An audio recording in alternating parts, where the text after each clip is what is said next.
Atika, kemarin dan hari ini kamu terlambat masuk ke kelas ya? Benar Bu, saya terlambat masuk ke sekolah 2 kali. Oh begitu, ibu juga pernah terlambat di sekolah karena waktu itu motor ibu bannya kempes, jadi ada kendala. Kalau boleh ibu tahu kenapa kamu terlambat ke sekolah? Saya terlambat ke sekolah karena hujan Bu, jadi jalanannya macet. Emang sih sekarang lagi musim hujan ya, jadi macet di mana-mana. Apa yang kamu ketahui tentang keyakinan kelas yang telah kita sepakati bersama? Saya ingat Bu, kalau keyakinan kelas kita itu disiplin dan bertanggung jawab. Disiplin dan bertanggung jawab. Emang seperti apa sih orang yang disiplin itu? Orang yang disiplin itu orang yang taat pada peraturan kelas dan sekolah. Salah satunya datang tepat waktu ke sekolah. Baiklah. Nah, sekarang apa yang bisa kamu lakukan untuk memperbaiki kesalahannya? Saya minta maaf dan saya janji tidak akan mengulangi kesalahan saya lagi. Dan saya akan bangun lebih pagi dan datang lebih awal agar tidak terjebak macet. Baik, kalau begitu Ibu maafkan. Ibu menghargai usaha kamu untuk memperbaiki diri. Besok Ibu akan melihat perkembangannya ya. Siap, baik, terima kasih Bu.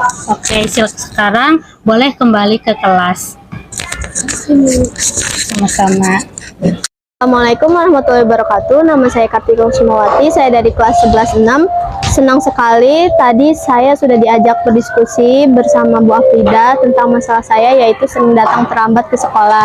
Setelah berdiskusi tadi, kami menemukan solusinya bahwa saya akan bangun lebih pagi dan datang lebih awal agar tidak datang terlambat. Sekian, terima kasih. Wassalamualaikum warahmatullahi wabarakatuh.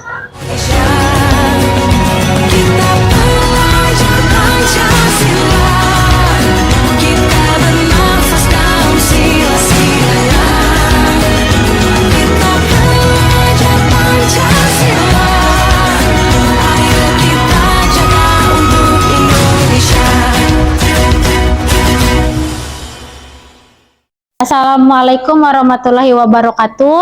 Waalaikumsalam warahmatullahi wabarakatuh. Nah, terima kasih untuk ibu guru-guru yang sudah datang ke sini untuk melihat diseminasi budaya positif di sekolah mengenai aksi nyata CGP Angkatan 11 Kabupaten Karawang. Oke. Untuk icebreaking-nya mungkin nanti di pertengahan ya Bapak Ibu. Ya Ibu ya.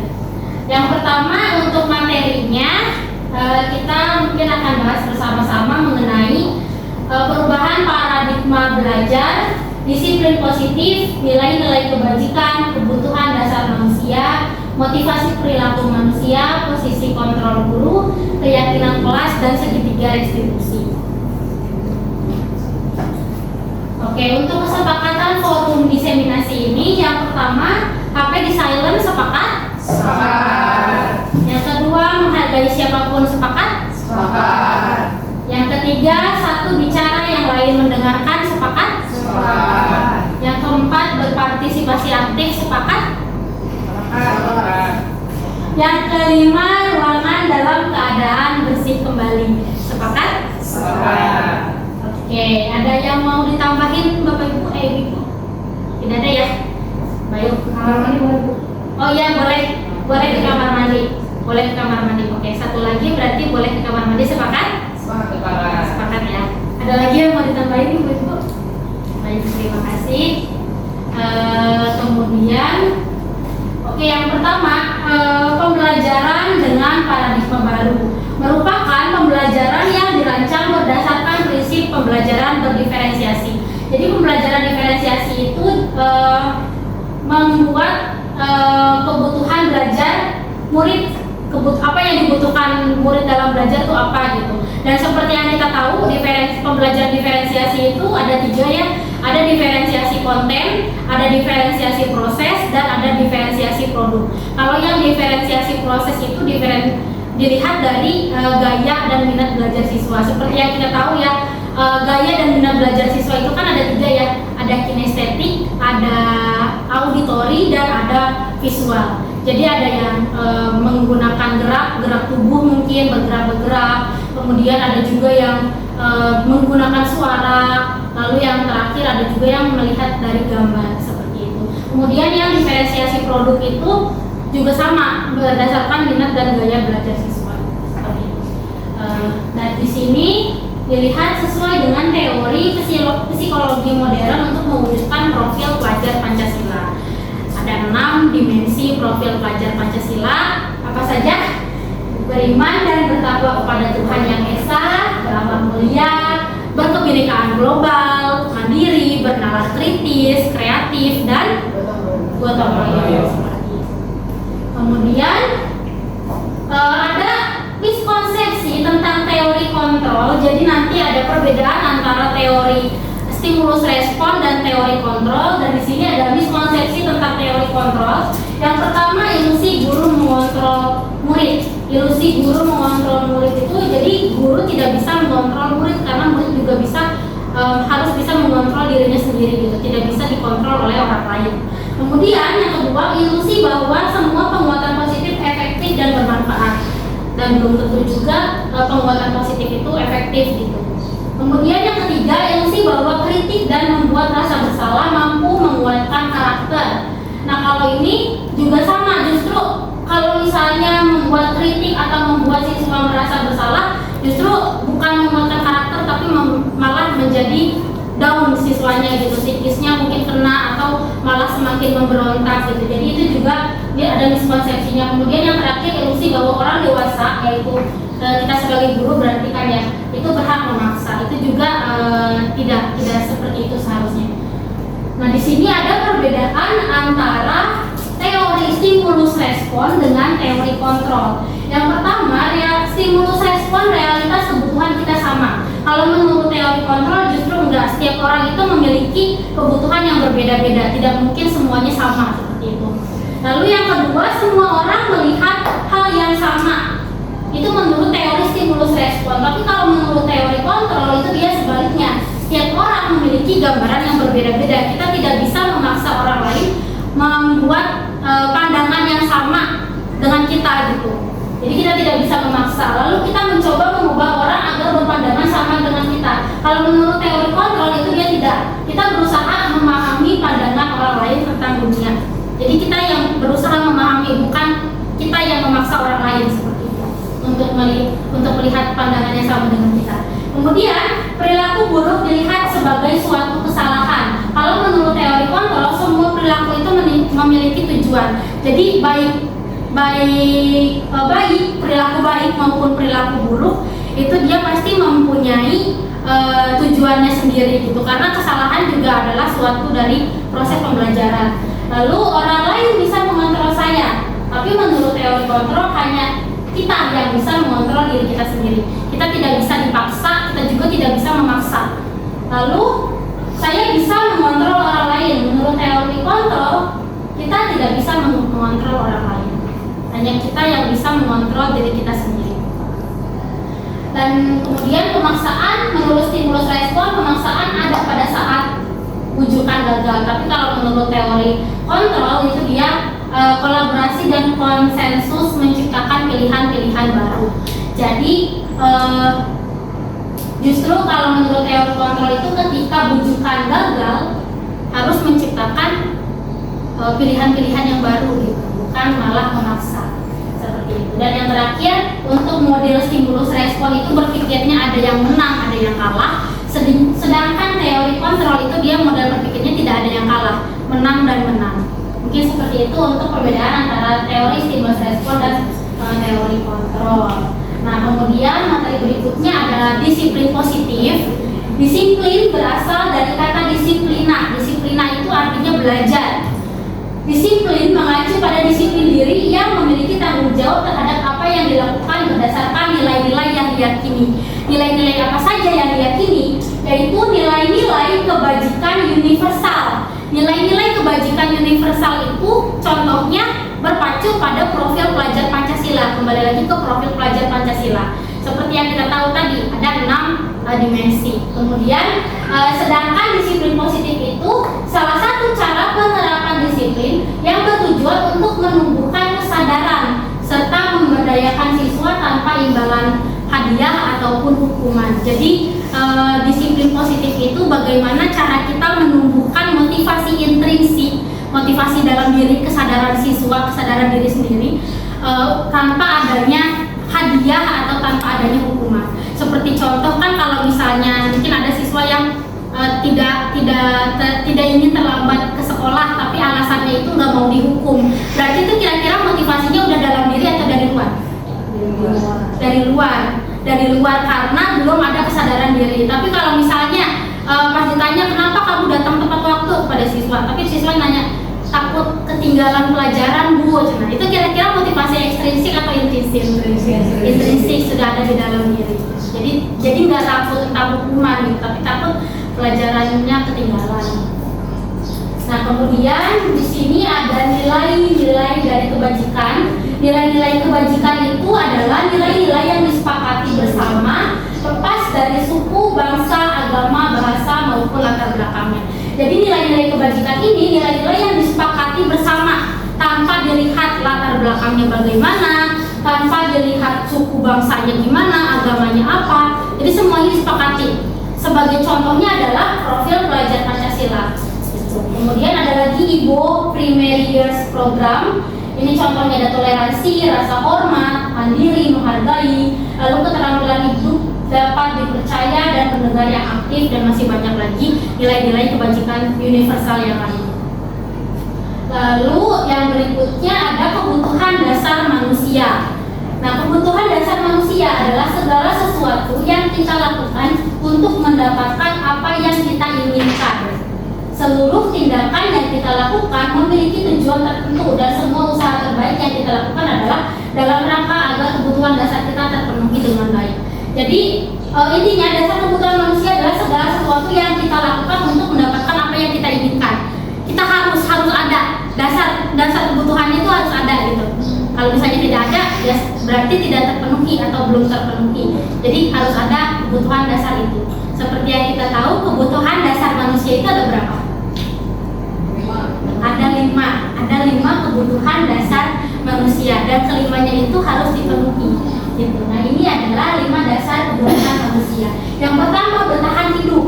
Contohnya makanan, pakaian, tempat tinggal, keamanan, kesehatan. Kalau bertahan hidup misalnya contoh tuh kalau ada siswa terlambat pas ditanya, "Kenapa terlambat?" "Saya sarapan dulu Bu." Jadi ketinggalan, jadi terlambat gitu. Jadi makan dulu di rumah. Berarti ada suatu kebutuhan dasar yang dipenuhi, yaitu kebutuhan dasar bertahan hidup gitu. Jadi kita tidak bisa menyalahkan atau menjudge karena dia sedang membutuhkan kebutuhan hidupnya supaya terpenuhi gitu.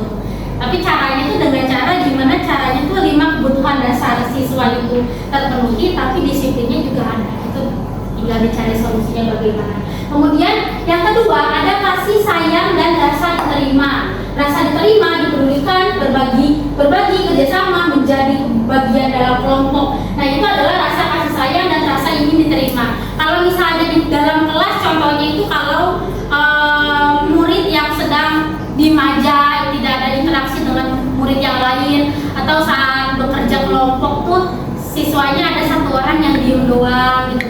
Mungkin berusaha untuk berinteraksi tapi dia bingung gimana caranya. Nah, itu mungkin ada salah satu kebutuhan dasarnya yang belum terpenuhi, yaitu adalah kasih sayang dan rasa ingin diterima gitu. Kemudian yang ketiga, penguasaan, yaitu harga diri, keinginan untuk dianggap, memimpin, berprestasi, diakui dan didengar. Kalau yang penguasaan misalnya kalau tipe-tipenya itu kayak ingin mendapatkan nilai yang bagus, ingin mendapatkan pujian dari gurunya, misalnya dia dapat prestasi ingin dipuji sama gurunya, itu adalah tipe dari penguasaan. Kemudian tipe pemimpin, ingin memimpin dari kelompoknya misalnya, itu adalah tipe kebutuhan penguasaan. Lalu ada kebebasan, mandiri, memiliki pilihan, mencoba hal baru, mampu mengendalikan arah dirinya. Biasanya kalau yang siswa yang ingin membutuhkan kebebasan itu biasanya kalau di dalam kelas itu yang coret-coret buku, yang tidur atau tiduran. Biasanya tuh dia bosen di dalam kelas, mungkin pingin suasana baru, belajar di luar kelas. Nah, itu bagaimana caranya supaya kebutuhan dasarnya itu terpenuhi.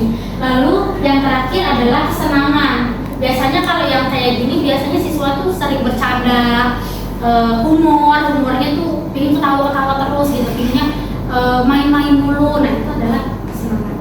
Nah di sini contohnya kebutuhan dasar yang belum terpenuhi. Contohnya Ali mendapat hasil ulangan 90 dan Amira mendapat hasil ulangan 60.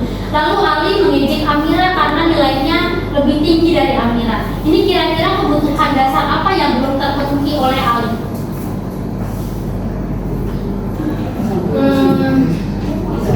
Kira-kira kebutuhan dasar apa yang belum terpenuhi oleh Ali? Jadi Ali dapat nilai 9 ulangannya. Nah, penguasaan. Betul, penguasaan. Jadi dia ingin diakui nilainya itu tinggi daripada Amira gitu ya.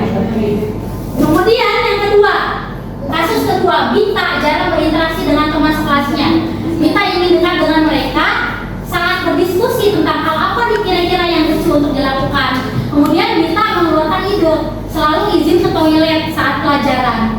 Lalu teman-temannya tertawa mendengar ide Bita. Akhirnya setiap jam pelajaran, Bita selalu izin ke toilet. Padahal di toilet Bita tuh gak ngapa-ngapain, cuma keluar masuk toilet aja gitu. Jadi Bita tuh senang ngedengar teman-temannya tuh tertawa karena ide dia. Itu kira-kira kebutuhan apa yang belum terpenuhi sama Bita? Kasih sayang, cinta dan kasih sayang, betul. Kemudian contoh lain, teman Ciko mengingatkan Ciko untuk piket sepulang sekolah. Di tengah-tengah membersihkan kelas, Ciko merasa bosan. Akhirnya Ciko memutuskan untuk keluar dan berhenti piket untuk terus jajan ke kantin. Kira-kira apa kebutuhannya? Kebebasan, betul. Kebebasan. Lalu yang terakhir, Mario dan Adit bermain lempar-lemparan di kantin. Tidak sengaja terkena muka Dina di saat dia berjalan. Kira-kira Mario sama Adit membutuhkan kebutuhan apa? Hah? Kesenangan, kesenangan itu. Siap. Kemudian yang berikutnya ada motivasi perilaku manusia. Ada untuk menghindari ketidaknyamanan atau hukuman, ada untuk mendapatkan imbalan atau penghargaan dari orang lain, ada juga untuk menjadi orang yang mereka inginkan dan menghargai diri sendiri dengan nilai-nilai yang mereka percaya. Kira-kira yang mana motivasi intrinsik dari ketiga motivasi ini? Motivasi intrinsik itu motivasi kesadaran sendirinya. Yang ketiga, kemudian yang satu juga berarti motivasi ekstrinsik. Oke. Ini motivasi ekstrinsik, motivasi dari luar, dan yang ketiga adalah motivasi dari dalam, motivasi intrinsik. Nah, di sini ada perbedaan antara hukuman, konsekuensi, dan restitusi. Yang pertama hukuman itu dia tidak terencana, tiba-tiba murid tidak tahu apa yang akan terjadi, bersifat satu arah, tidak dilibatkan. Biasanya hukumannya itu berupa hukuman fisik ataupun psikis.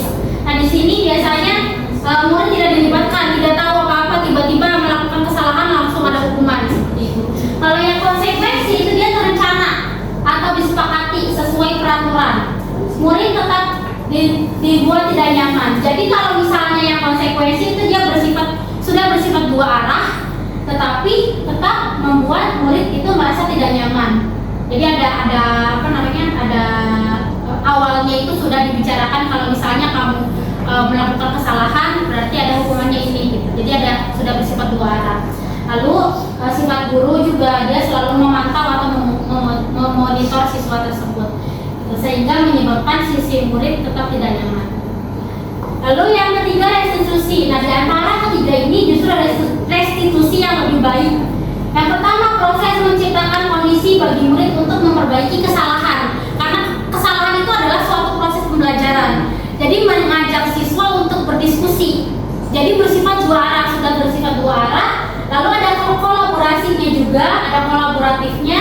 Lalu mengajarkan murid bagaimana cara untuk mencari solusi sendiri. Jadi dia yang melakukan kesalahan, dia juga yang menciptakan solusinya bagaimana supaya dia tidak berbuat kesalahan yang sama lagi. Itu restitusi. Kemudian materi berikutnya ada 5 posisi kontrol guru. Yang pertama penghukum, pembuat merasa bersalah, teman, pemantau, dan manajer. Nah kira-kira dari kelima posisi kontrol ini ibu-ibu masuknya ke posisi kontrol yang mana kira-kira? Apakah penghukum, pemantau,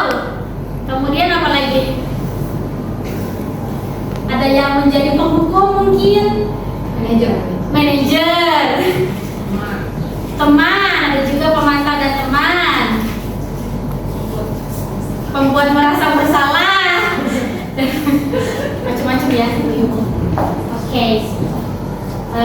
Kita lihat contohnya. Di sini ada contoh penerapan 5 posisi kontrol guru. Misalnya contohnya itu adalah siswa tidak memakai atribut lengkap saat upacara bendera. Nah, yang pertama ada sebagai pemukul.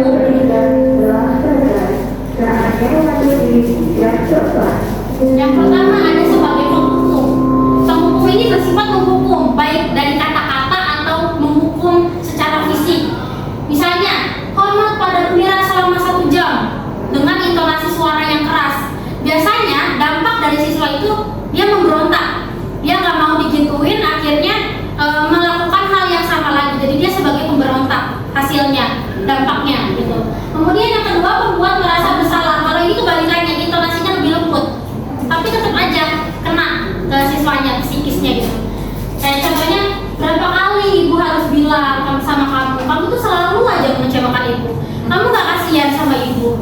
Dengan suara pelan, dengan suara kasihan, biar dikasihani gitu pesannya tuh, sehingga membuat siswa itu semakin down. Jadi dampaknya itu di siswa semakin down dan dia merasa bersalah akan hal itu. Itu juga kurang baik ya, itu juga termasuk negatif. Kemudian yang ketiga, menjadi teman. Ayo dong ikuti aturan sekolah. Tolong bantu ibu kali ini aja. Ya udah nggak apa-apa, lain kali jangan sampai berbuat seperti ini lagi ya. Jadi guru itu memposisikan diri sebagai teman dengan siswa, selalu bercanda. Tapi dampaknya pada siswa itu dia tidak mandiri, selalu berketergantungan dampaknya. Walaupun ini ada positifnya, tapi ada negatifnya juga. Jadi dia tidak mandiri siswanya itu. Kemudian yang keempat adalah pemantau. Kamu sudah melanggar. Ya. Ya. Kamu sudah melanggar peraturan sekolah. Kamu tahu konsekuensinya. Setelah upacara kamu beri atributnya ke koperasi dan jangan diulangi lagi ya. Jadi kalau sifatnya pemantau itu dia sudah mulai bertanya konsekuensinya apa. Lalu siswa tahu konsekuensinya itu apa. Gitu. Kemudian tetap dipantau juga, ada negatifnya juga, jadi merasa gak enak juga kepada siswa karena selalu dipantau terus gitu. Tapi ini juga sudah bersifat positif.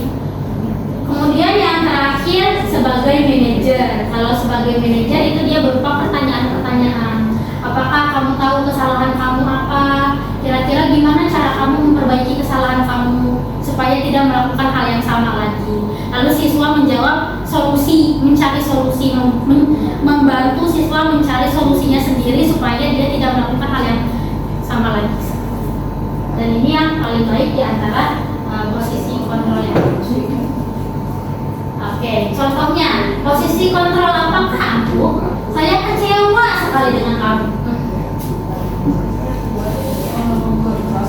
Membuat merasa bersalah. Oke, betul. Kamu tidak pernah melakukan hal yang benar. Membuat merasa bersalah. Kamu tidak pernah benar. Itu pemukul. Apa rencanamu untuk menyelesaikan masalah ini? Manajer. Oke. Ayolah lakukan demi ibu ya. Teman. Lalu kamu tidak pernah mendapat nilai jika tidak mengerjakan tugas. Mantap. Seperti itu 5 posisi. Oke, yang berikutnya adalah keyakinan kelas. Kenapa keyakinan kelas? Kenapa bukan peraturan kelas? Nah betul. Jadi pembentukan keyakinan kelas itu dia bersifat abstrak, berupa pernyataan universal, dibuat dalam pernyataan positif. Jadi tidak pakai kata dilarang, tidak pakai jangan, tidak pakai tidak, bukan. Jadi semuanya diganti kalimat itu dengan kata positif. Lalu dibuat sedikit saja agar mudah diingat. Jadi tidak banyak-banyak, minimal 2 atau 3 saja. Lalu sesuai dengan kondisi kelas dan sekolah sehingga mudah diterapkan. Semua warga sekolah dan warga kelas dilibatkan saat membuat keyakinan kelas. Jadi kalau siswanya ada 36, jadi 36-nya tuh berpartisipasi untuk membuat keyakinan kelas. Nah, sebelum ke situ untuk membuat keyakinan kelas tuh biasanya ada kata peraturan kelas dulu, Kemudian peraturan kelas ada kata dilarang, sehingga dilarang kata-kata negatifnya itu diganti menjadi kata-kata positif. Lalu membuat kesepakatan kelas, dan yang terakhir membuat keyakinan kelas. Itu tahap-tahapnya. Lalu jadi untuk materi yang keyakinan kelas, yang pertama, langkah-langkah untuk membuat keyakinan kelas itu yang pertama adalah tanyakan dulu pendapat siswa tentang masalah dan harapan kelas. Jadi kira-kira kelasnya itu mau bagaimana sebelum membuat keyakinan kelas. Itu yang pertama. Kemudian yang kedua, siswa menulis keyakinan yang mereka inginkan. Jadi misalnya contohnya kayak dikasih sticky note atau mungkin pakai Padlet gitu ya. Mereka menulis kira-kira keyakinan kelas apa yang mereka inginkan tuh kira-kira gitu. Kemudian yang ketiga, guru dan siswa memilah keyakinan kelas yang penting. Seperti yang tadi diketahui, membuat keyakinan kelas itu cukup sedikit aja, nggak usah banyak-banyak supaya dapat diingat dan dapat dihafalin gitu. Dan diterapkan juga per kelas, bisa 2-3 keyakinan saja gitu. Jadi dari 36 yang sudah dibikin oleh siswa, cukup diambil 2-3 aja dari keyakinan kelas itu. Kemudian yang keempat, mengubah keyakinan kelas menjadi kalimat yang positif. Misalnya nggak pakai kata dilarang, jangan, bukan, tidak, diganti dengan kalimat yang lebih positif. Misalnya dilarang membuang sampah di kelas, berarti kan itu mah masih kalimat negatif ya. Nah, dilarang membuang sampahnya itu diganti menjadi buanglah sampah pada tempatnya, seperti itu. Kemudian yang kelima, mengecek dan menyepakati keyakinan kelas bersama ya, kayak contohnya tanda tangan bareng-bareng gitu, karena itu udah disepakati bersama satu kelas, seperti itu. Kemudian itu untuk langkah-langkah membuat keyakinan kelas. Lalu, nah di sini ada lingkupnya. Jadi lingkup yang paling kecil adalah peraturan kelas. Kemudian keyakinan kelas, lalu lingkungan positif, dan yang terakhir adalah budaya positif. Budaya positif itu yang barusan tadi diterapkan dengan program disiplin positif. Jadi budaya positif ini lebih luas, mungkin sampai ke seluruh sekolah. Lalu yang berikutnya, ini, udah nggak kelihatan ya? Kelihatan kok. Di zoom. Nah, kira-kira yang mana yang keyakinan kelas? Kesepakatan yang kiri, datang tepat waktu mengucapkan salam, menjaga kebersihan sekolah, aktif dalam pembelajaran, tertib. Kalau yang kanan, kami guru dan murid yang saling menyayangi, kami murid yang sangat belajar, yang semangat belajar, kami murid yang peduli dengan teman-teman. Kira-kira yang kanan atau yang kiri itu yang keyakinan kelas? Kalau keyakinan kelas yang kiri, Yang tertib, menjaga kebersihan sekolah. Yang kanan karena keyakinan kelas itu adalah disepakati bersama ya. Kemudian yang kedua ada kata-kata positifnya, saling menyayangi. Seperti itu. Kalau yang kiri lebih ke kesepakatan kelas. Lalu Kesepakatan sekolah, keyakinan kelas.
Lalu bergantian atau menunggu giliran? Antri. Disiplin. Lalu gunakan masker. Jaga kesehatan. Lalu jangan berlari di kelas atau koridor sekolah. Menjaga ketertiban. Oke, kita lihat jawabannya.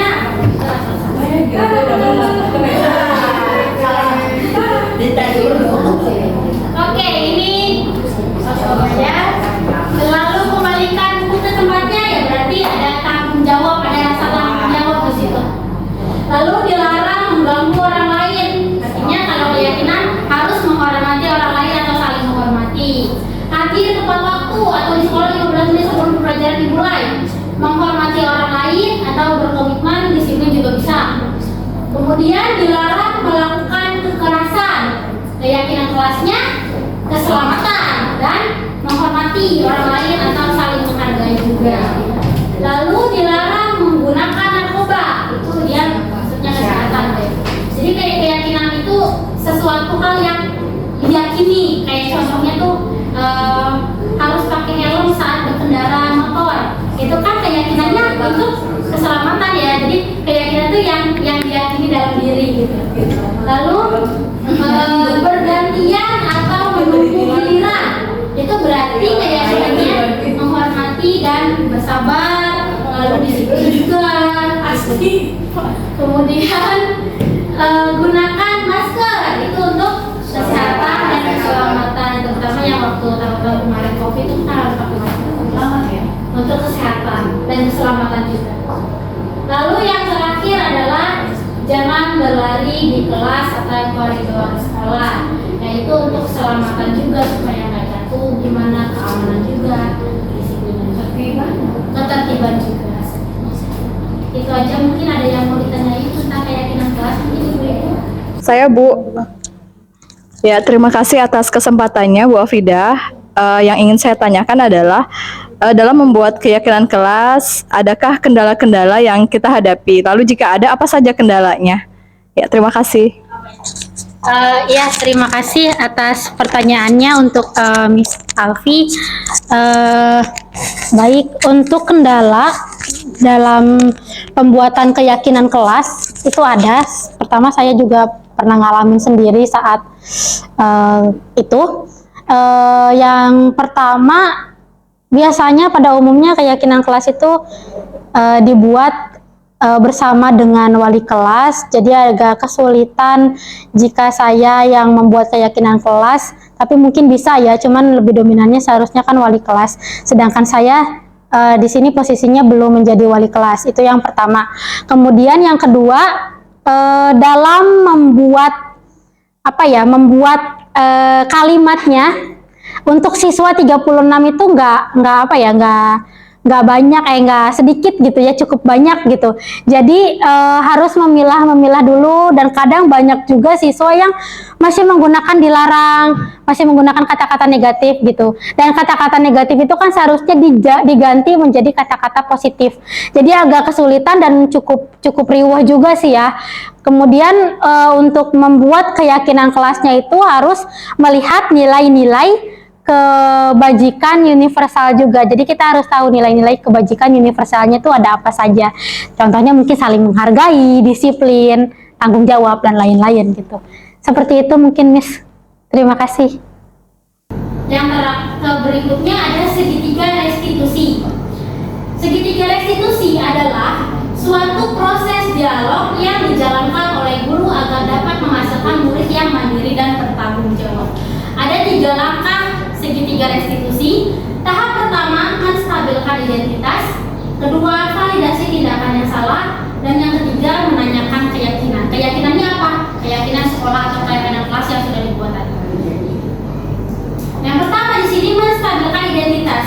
Berdasarkan prinsip membuat kesalahan adalah bagian dari proses pembelajaran. Misalnya berupa pertanyaan-pertanyaan, berbuat salah itu wajar, tidak ada manusia yang sempurna. Ibu juga pernah kok melakukan hal itu. Ibu juga pernah, ibu tidak mau mencari siapa yang salah, tapi ibu ingin mencari solusi sama kamu. Kamu berhak merasa begitu. Jadi membuat menstabilkan identitas dulu supaya siswa itu kembali ke kelompoknya. Maksudnya itu siswa itu biar nggak merasa sendiri melakukan kesalahan. Jadi kayak ibu juga pernah kok melakukan kesalahan itu kan manusiawi gitu kan, biar siswanya itu ada temen lah gitu melakukan kesalahan gitu, nggak cuma dia sendiri. Itu maksud dari menstabilkan identitas. Kemudian yang kedua, tahap kedua, validasi tindakan yang salah. Berdasarkan prinsip setiap perilaku berupaya memenuhi suatu kebutuhan tertentu. Kamu pasti punya alasan mengapa melakukan hal itu. Padahal kamu bisa loh melakukan lebih buruk dari itu. Kamu patut bangga karena telah melindungi sesuatu yang penting dari kamu. Kamu pasti punya alasan kenapa kamu melakukan hal itu. Gitu. Nah, contohnya kamu pasti punya alasan kenapa kamu melakukan hal itu. Itu biasanya dilihat dari 5 kebutuhan dasar manusia tadi. Gitu. Misalnya kamu kenapa terlambat? Saya sarapan dulu Bu di rumah. Gitu. Oh ya berarti itu ada alasannya, itu adalah kebutuhan memenuhi kebutuhan dasarnya. Lalu tahap ketiga, menanyakan keyakinan. Di sini berdasarkan prinsip teori kontrol bahwa pada dasarnya kita termotivasi secara intrinsik dari dalam. Apa keyakinan kelas kita? Nilai apa yang telah disepakati bersama? Seperti apa gambaran kelas yang ideal menurut kamu? Kamu ingin menjadi orang yang seperti apa? Gitu. Nah di sini nilai-nilai ini kembali lagi ke nilai-nilai kebajikan universal. Profil pelajar Pancasila contohnya. Dan seperti itu adalah menanyakan keyakinan. Dan ini contoh penerapan segregasi kemarin dan hari ini kamu telah masuk ke kelas ya? Lakukan pada kelas 6 yaitu kasusnya adalah terlambat sekolah. Ibu juga pernah terlambat di sekolah karena waktu itu motor ibu bannya kempes, jadi ada kendala. Kalau boleh ibu tahu kenapa kamu terlambat ke sekolah? Saya terlambat ke sekolah karena hujan menjadi mas. Emang sih sekarang lagi musim hujan ya, jadi macet di mana-mana. Apa yang kamu ketahui tentang keyakinan kelas yang telah kita sepakati bersama? Saya ingat Bu, kalau keyakinan kelas kita itu disiplin yang bertanggung jawab. Disiplin dan bertanggung jawab. Emang seperti apa sih orang yang disiplin itu? Orang yang disiplin itu orang yang taat pada peraturan kelas dan sekolah. Salah satunya datang tepat waktu ke sekolah. Baiklah. Nah, sekarang apa yang bisa kamu lakukan untuk memperbaiki kesalahannya?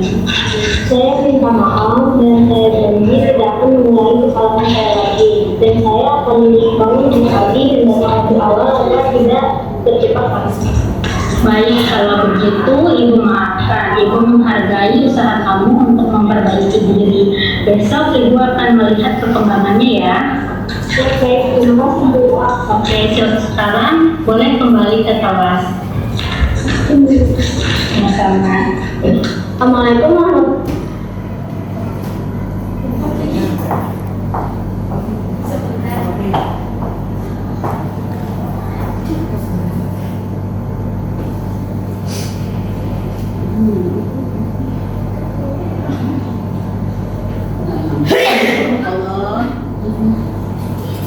Saya Kartikung Sumawati, saya dari kelas 6. Senang sekali tadi saya sudah diajak berdiskusi bersama Bu Frida tentang saya yaitu tindakan perlambat di sekolah. Setelah berdiskusi tadi, kami menemukan solusinya bahwa saya akan bangun lebih pagi dan datang lebih awal agar tidak datang terlambat. Sekian, terima kasih. Wassalamualaikum warahmatullahi wabarakatuh. Ini adalah contoh dari penerapan segitiga restitusi saya bersama Atika kelas 11 dan yang terakhir ini adalah testimoninya atau tanggapan atau umpan balik dari siswa. Oke, mungkin itu saja. Sebelumnya coba kita melakukan ice breaking dulu kali ya, Ibu. Nah di sini ada ice breaking tentang Abu dan Abi. Jadi ibu-ibu berpasangan ibu sama Bumin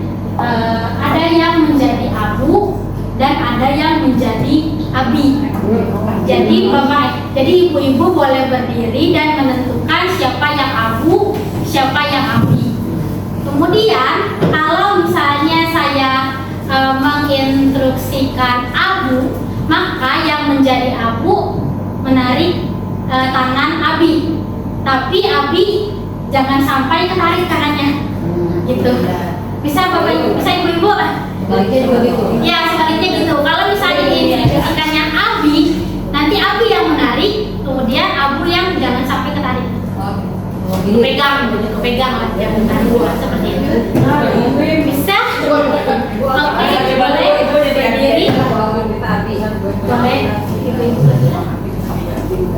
Abu aja lah.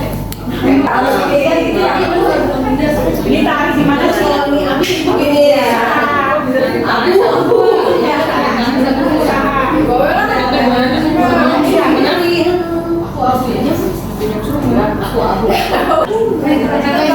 Ini misalnya abu, ibu abi. Misalnya saya menginstruksikannya abu, berarti abu menarik tangan abi, tapi abi jangan sampai ketarik. Terus kami tarik. Jadi megang, jadi abu memegang, tapi abi jangan sampai pegang gitu. Coba. Ya misalnya abu, Ayo, gitu. Misalnya langsung ya. Hah? Lari. Tapi kita usaha terus lah buat nilai tambah. Nggak usah, cukup sekali aja. Ya, Abi ya. Ya gitu. Abi berarti abi yang narik, abi yang Kalau yang menarik yang dipanggil kan? Iya, jadi sesuai yang abi ya.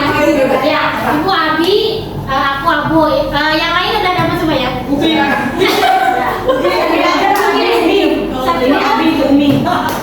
Satu. Abu. Siap? Siap ya? Iya, tangannya di tengah, tangannya di tengah. Tangannya di tengah. Oke, 1, 2, 3. Tangannya gimana? Ayo, bismillahirrahmanirrahim. 1, 2, 3. Abi.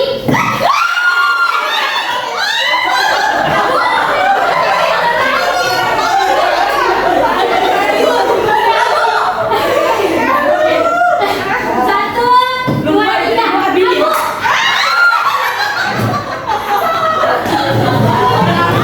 Oke, sekali lagi. Abu.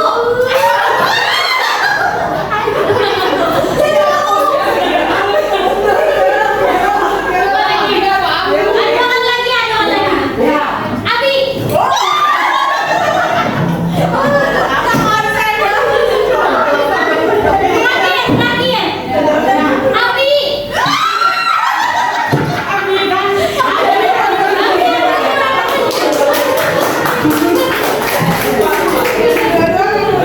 Terakhir.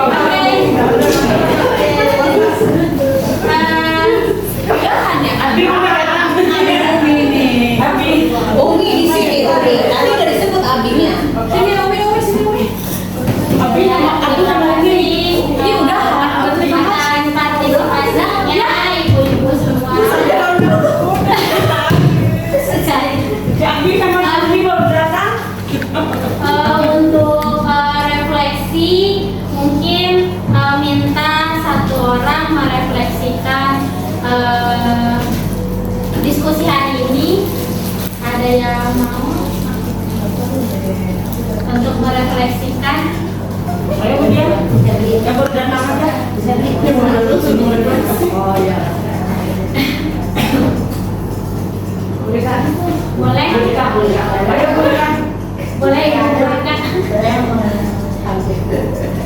Baik, terima kasih. Duduk aja. Nggak boleh berdiri.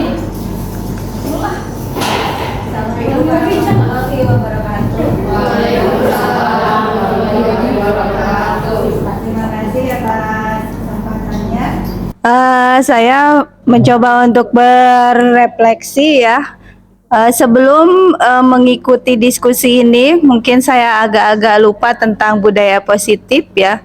Tetapi setelah mengikuti diskusi ini, perasaan saya menjadi semakin mantap, senang ya.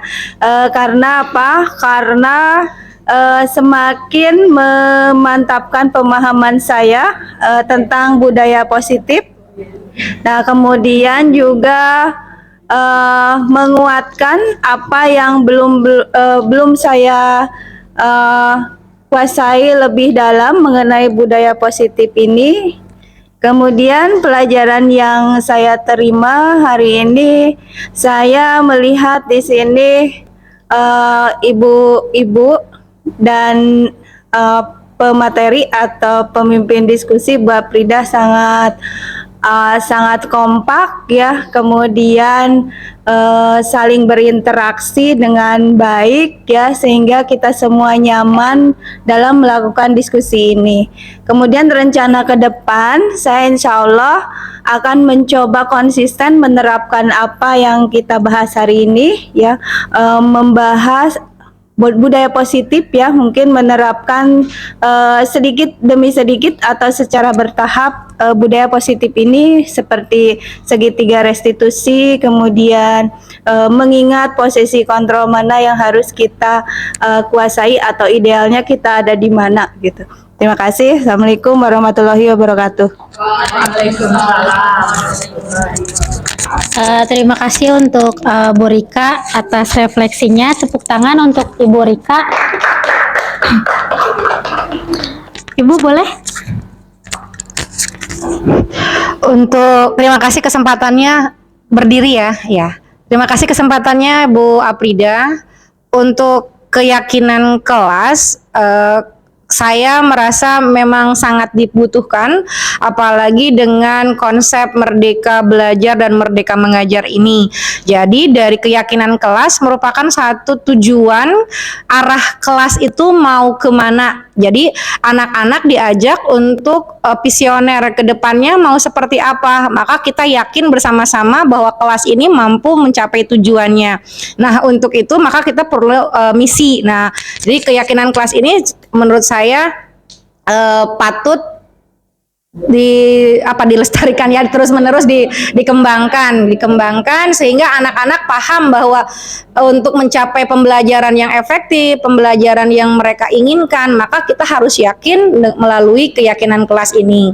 Itu saja sih refleksinya. Yang kedua, kalau untuk kesepakatan kelas dalam jalannya KBM, dalam jalan KBM merupakan suatu kontrol yang luar biasa menurut saya. Jadi ketika ada anak yang melanggar, kita bawa lagi mereka ke kesepakatan kelas, akhirnya sebagai guru kita bukan sebagai hakim ya, benar-benar fungsi kita sebagai manajer, bahwa teman-temannya juga, Bu ini begini, tadi melanggar kesepakatan kelas yang itu Bu. Nah gitu ya.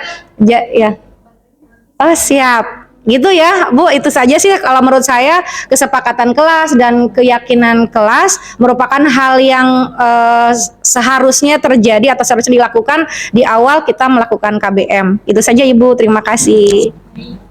Terima kasih atas refleksinya kepada Ibu Mimin. Tepuk tangan untuk Ibu Mimin.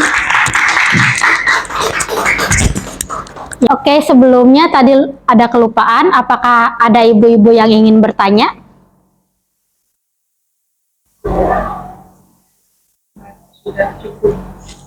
Cukup, Ayah boleh.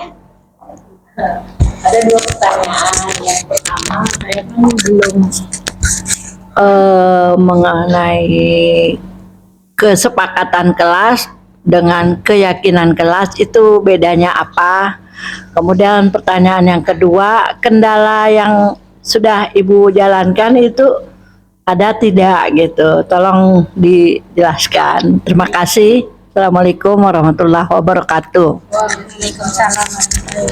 Oke, terima kasih Ibu Delvi pertanyaannya. Yang pertama, perbedaan ya Ibu ya, perbedaan antara kesepakatan kelas dengan keyakinan kelas. Kalau misalnya kesepakatan kelas seperti yang sebelumnya mungkin ibu-ibu udah tahu, mungkin jadi kesepakatan kelas itu tuh hanya di saat belajar, hanya saat kelas itu saja kesepakatan. Tidak seperti yang tadi contoh tadi, HP di silent, lalu saling menghargai, berpartisipasi aktif dan sebagainya. Itu adalah termasuk contoh dari kesepakatan kelas gitu. Jadi hanya di hari itu, hanya kegiatan itu. Tapi kalau untuk yang keyakinan kelas sifatnya itu meluas bisa mungkin di sekolah, bisa mungkin satu kelas gitu, dan itu bersifat disepakati oleh keseluruhan seluruh warga. Kalau keyakinan keyakinan sekolah itu berarti kesepakatan atau keyakinan dari seluruh guru itu ikut berpartisipasi. Kalau keyakinan kelas, seluruh murid itu berpartisipasi ke-36-nya. Dan itu biasanya bersifat positif dan ada nilai-nilai kebajikannya. Seperti tadi kayak percaya diri atau bertanggung jawab, disiplin, itu adalah contoh dari keyakinan kelas. Kemudian yang kedua, pertanyaan kedua itu kendala ya Ibu ya. Ada kendalanya karena mungkin pertama harus sabar ya. Karena segitiga restitusi itu adalah sesuatu yang harus dilakukan dengan penuh kebaikan, kesabaran gitu. Jadi harus penuh kesabaran karena siswa itu juga kemungkinan melakukan hal yang sama lagi. Jadi kalau misalnya melakukan kesalahan lagi, lakukan lagi segitiga restitusinya, begitupun seterusnya sampai benar-benar ada motivasi intrinsik dalam diri siswanya. Seperti itu mungkin Ibu. Ya, sama-sama. Mungkin ada lagi yang ingin bertanya dari ibu-ibu yang lain? Tidak ada, cukup dipahami ya ibu-ibu ya. Mudah-mudahan bisa diterapkan di kelasnya, terutama mungkin untuk wali kelas, mungkin bisa bikin keyakinan kelas, mungkin bisa juga bekerja sama dengan BK, bagaimana mengetahui cara kebutuhan siswa kebutuhan dasar apa yang dibutuhkan oleh siswa, seperti itu. Nah, untuk kesimpulan dan penutup hari ini adalah dalam penerapan program disiplin positif, hendaknya guru bersama murid di kelas membuat keyakinan kelas bersama. Jadi yang pertama dalam menerapkan program disiplin positif, yang pertama itu adalah membuat keyakinan kelas dulu bersama dengan siswanya. Kemudian yang kedua, mengetahui kebutuhan dasar manusia, kira-kira kebutuhan apa yang perlu dipenuhi oleh siswa gitu. Dari satu dengan yang lain, kira-kira apa yang dibutuhkan atau apa yang masih belum dipenuhi kebutuhan dasar dari siswanya yang harus dipenuhi gitu. Kemudian yang ketiga, menerapkan posisi kontrol sebagai manajer, posisi manajer yang kelima. Lalu dengan membuat pertanyaan-pertanyaan berdasarkan langkah segitiga restitusi yang bertujuan untuk mencari solusi dan permasalahan sehingga akan tertanam motivasi intrinsik dalam diri siswa. Mungkin itu untuk penutup hari ini.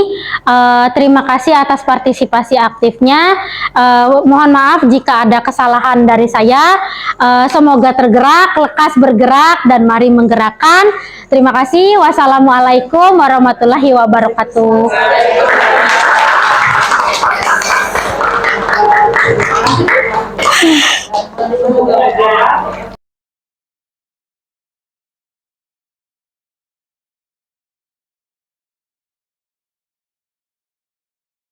Assalamualaikum warahmatullahi wabarakatuh. Waalaikumsalam warahmatullahi wabarakatuh.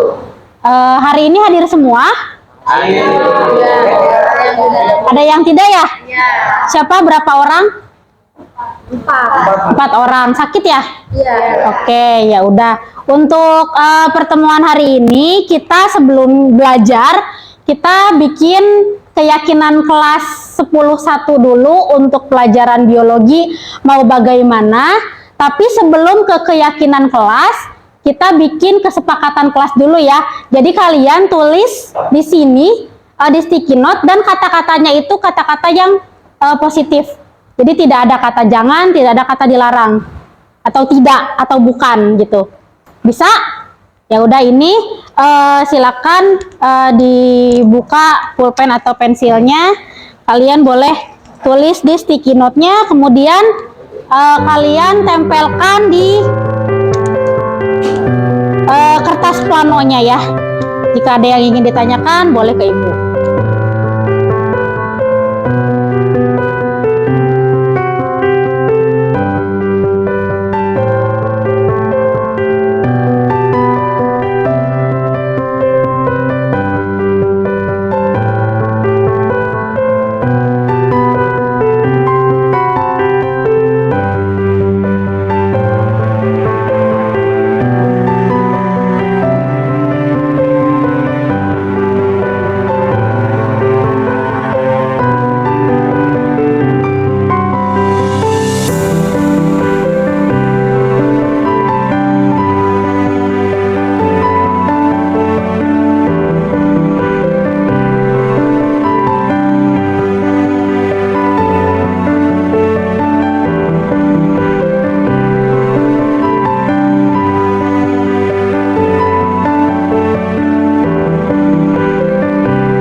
satu orang aja yang ikut bantuin ibu untuk menyusun.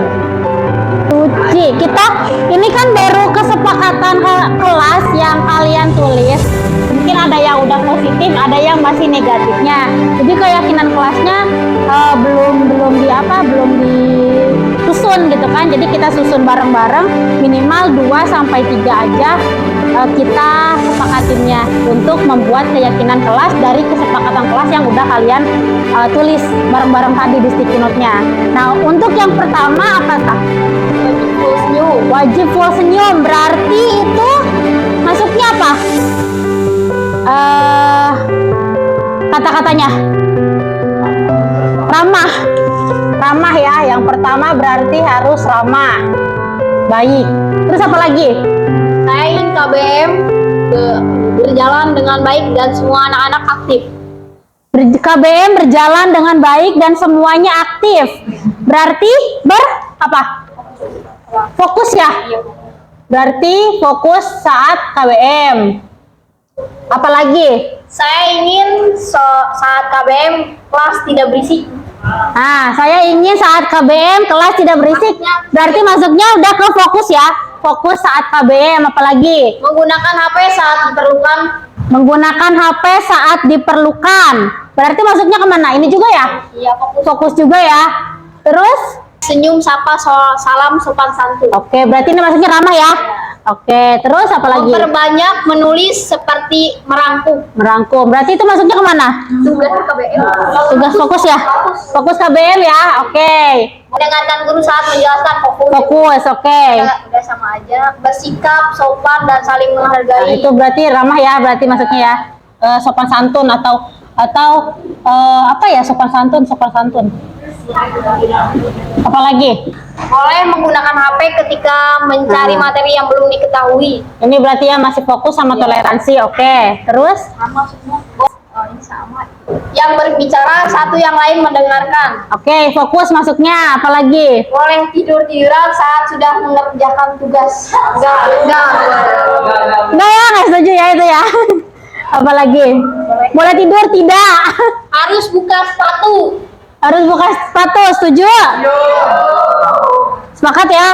Berarti itu kebersihan. Kenyamanan, kebersihan atau kenyamanan, boleh. Apalagi? Mengerjakan tugas tepat waktu. Mengerjakan tugas tepat waktu maksudnya fokus juga ya berarti ya? Sama juga. Oke, thank you. Makasih Suci. Sepakat ya, berarti dari yang kalian sepakati bareng-bareng sama teman kelasnya, kita yakini dalam pelajaran biologi, keyakinan kelasnya yang pertama adalah ramah dan sopan santun. Ramah atau sopan santun. Yang kedua, fokus saat KBM. Saat KBM. Yang ketiga, toleransi. Dan yang keempat, kebersihan, menjaga kebersihan atau kenyamanan satu sama lain. Sepakat? Setuju ya? Oke, kalau setuju silakan kalian bawa pulpen ke depan. Pulpennya udah ada, Deng. Bawa untuk tanda tangan. Sok dimulai dari sini dulu.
Oke, terima kasih.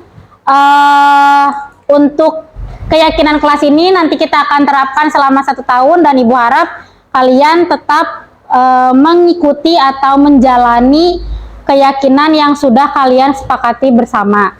Ya udah itu aja mungkin ya. Kita mulai materi pertama yaitu presentasi membuat kladogram ya. Terima kasih. Wassalamualaikum warahmatullahi wabarakatuh. Waalaikumsalam warahmatullahi wabarakatuh.